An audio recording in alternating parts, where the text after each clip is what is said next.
బిడ్డ పోయిన బాధలో నేనుంటే నీకెందుకమ్మా బాధ? నేను నీ బిడ్డని కాదా అని ఈ అమ్మను దత్తత తీసుకున్నావే, నీకంటే పుణ్యాత్ముడు ఎవరుంటారయ్యా?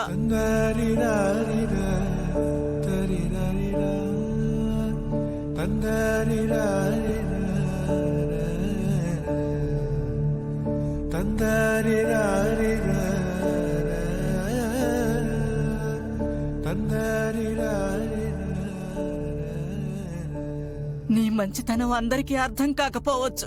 కళ్ళారా చూసిన దాన్ని, తల్లిగా ఇన్ని రోజులు నీ ప్రేమని అనుభవిస్తున్న దాన్ని నాకు తెలుసు నాయనా.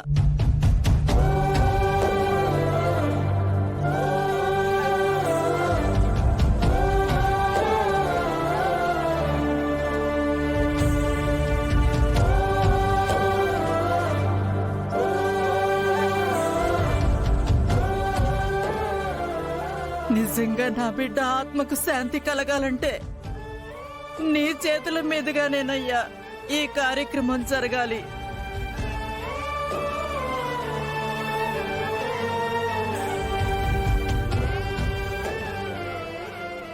వాడు లేకపోయినా నాకు నువ్వున్నావన్న ధైర్యంతో నా బిడ్డ సంతోషంగా పైకెళ్ళిపోతాడయ్యా.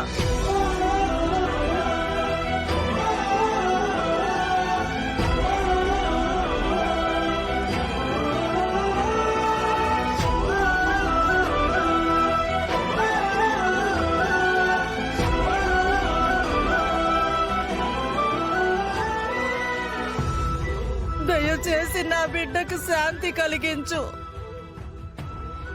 నాకెవరూ లేరన్న బాధని నా బిడ్డకి దూరం చేసి వాడిని సంతృప్తిగా ఆ దేవుడి దగ్గరికి పంపించు నాయనా. నీకు చేతులెత్తి దండం పెడతానయ్యా, చేతులెత్తి దండం పెడతాను.